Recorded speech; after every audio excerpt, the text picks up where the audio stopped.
Hello guys, welcome back. So today we've got a short clip, but don't let the length fool you. This is one of those moments that actually says a lot if you're really paying attention. Minnesota Timberwolves head coach Chris Finch dropped a message that honestly feels like it's aimed directly at Stephanie White. And if she's serious about making this Indiana situation work, she better be listening closely. Because here's the reality. Indiana Fever fans are not patient right now. They're not going to sit through sloppy offense, bad rotations, or a system that clearly isn't working, especially not with the kind of talent they have, led by Caitlin Clark. Expectations are high, and excuses won't fly for long. Finch talks about accountability, structure, and putting players in positions to succeed. That's where this becomes very relevant, because if Indiana struggles, the spotlight is going straight to the coaching. So as you watch this clip, really ask yourself, does this sound like advice Stephanie White needs right now? Because if it does, she might want to take notes. It was incredible. I thought he'd give us a boost. I didn't realize it would be like this. Not just, with his scoring, but I think he's made a lot of, emotional energy plays that got the crowd into it, played with force. He let it be known that he was going to be reckoned with and just kept putting the ball in his hands. Wow. Actually sit on that for a second. Do you understand how ecstatic, how absolutely fired up Caitlin Clark fans would be if Stephanie White came out and said something that simple, that direct, that confident? We've won. Not excuses, not explanations, not deflections, just ownership of success. But here's the issue. We're over a year into Stephanie White's tenure, and instead of clarity, what we're getting is contradiction. This is the same Stephanie White that people hyped up from day one. Oh my God, she's a Caitlin Clark fan. She's watched all her college games. She's literally called Caitlin Clark's games. The narrative was that she understood Caitlin Clark better than anyone, that she knew exactly what made her special. And yet, what we're seeing on the court looks like the complete opposite. Because Stephanie White's actions don't reflect someone trying to maximize Caitlin Clark, they reflect someone trying to contain her, limit her, reshape her into something safer, something more traditional, something that frankly does not align with what makes Caitlin Clark elite. We keep hearing the same talking points. Caitlin Clark being on the ball too much is the problem. Caitlin Clark's high-risk, high-reward passing is the problem. Caitlin Clark pulling up from deep, logo threes is the problem. That's the messaging. But then on the flip side, we're told that Kelsey Mitchell is the solution. Kelsey Mitchell is the path forward. Kelsey Mitchell is the one who leads this team to the promised land. And look, let's slow that down for a second, because I want to be very clear. I am not here to tear down Kelsey Mitchell unfairly. I've said multiple times, I believe she is the best shooting guard in the wnba when she's at her best. That's not up for debate, in my mind.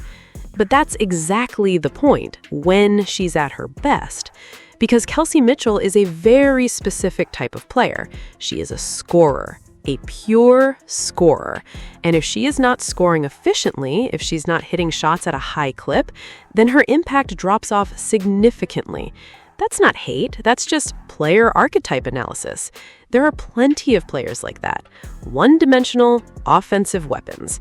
If that one dimension isn't working, they become a net negative. We literally just saw it in the preseason. Kelsey Mitchell goes 0 for 8 from 3. That hurts. That hurts badly.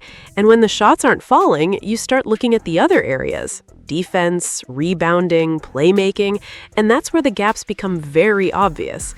Let's be real for a second. People love to criticize Caitlin Clark's defense, but if you actually compare the two, Kelsey Mitchell makes Caitlin Clark look like an all-WNBA first-team defender. That's just the reality when you break down effort, positioning, and overall impact. Rebounding? Not really a factor. Assists? Limited, because the ball tends to stick. And this is where it becomes a systemic issue, not just an individual one, because there is a noticeable pattern where Caitlin Clark is not being utilized as a primary offensive hub. And that brings me to something that genuinely stood out. There was a sequence in that Indiana Fever game, beautiful ball movement. It swings around the perimeter, inside out, side to side, and then the ball ends up with Walker Kimbrough on the wing. She has an open three. Clean look. Most players take that shot without hesitation. Instead, she immediately swings it to Caitlin Clark, who now has a wide-open three. And that moment hit different, because that's the first time, seriously, the first time I've seen a player make that instinctive decision since Caitlin Clark entered the WNBA. Recognizing gravity, recognizing who the best shooter is, recognizing that giving Caitlin Clark an even better look is the optimal play. That's high-level basketball IQ. That's awareness. That's team-first decision-making. And it makes you ask, why isn't that the standard? Why does it feel like an exception instead of the rule? Because the system, as it currently stands, does not prioritize that kind of thinking. And that falls back on coaching. This is where the Chris Finch comparison becomes important, because Stephanie White right now feels like a coach before a realization, before that moment where everything clicks and you understand how to truly optimize your roster. Chris Finch talked about accountability, about structure, and putting players in positions where they can succeed. And the key word there is positions. Not forcing players into roles they don't fit, not suppressing strengths to eliminate weaknesses, but actually leaning into what makes your best players great. And that's where the disconnect is. Stephanie White is still saying things like, we need to figure out how to get Caitlin Clark open looks. Think about that. That statement alone tells you everything, because Caitlin Clark doesn't need to be given open looks. She creates them for herself and for others. You don't unlock Caitlin Clark by taking the ball out of her hands. You unlock her by giving her control, by increasing her usage, by letting her dictate pace, spacing, and decision-making. We saw what happens when you don't. There was a stretch, multiple possessions, where Caitlin Clark is off the ball, just running down, parking in the corner, literally standing between the baseline and the three-point line, doing nothing. No action, no movement, no involvement. You could see it coming. The offense turned into 4-on-5, completely stagnant. And just like that, momentum flips. That's not a coincidence. That's causation. You do not sideline your best playmaker and expect the offense to function at a high level. You just don't. This team has championship expectations. That's the reality now. When you bring in Caitlin Clark, you're not rebuilding, you're accelerating. You're trying to become the standard, the class of the league. And for that to happen, the hierarchy has to be clear. Caitlin Clark is the engine. Everything else operates off of that. Kelsey Mitchell's role, again, not role player in a dismissive sense, but a defined role, is to capitalize. Knock down open shots, attack when the defense collapses, be that secondary scoring punch, occasionally bail out a possession when things break down. That's a valuable role, a critical role, but it's not the primary one. And if Stephanie White can't recognize that, if she can't shift her philosophy to align with that reality, then the ceiling of this team is going to be artificially limited. Because we've already seen the blueprint. Go back to 2024, post-Olympic break, when Christy Sides essentially said, Caitlin Clark, this is your team, go run it.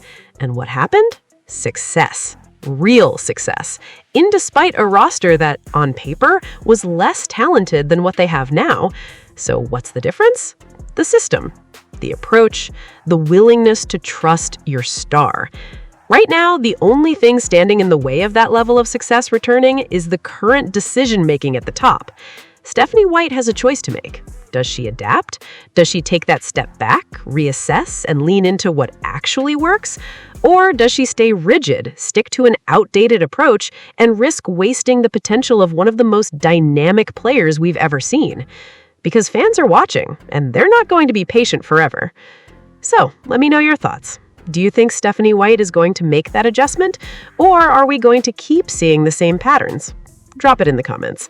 And if you haven't already, hit the like button, subscribe.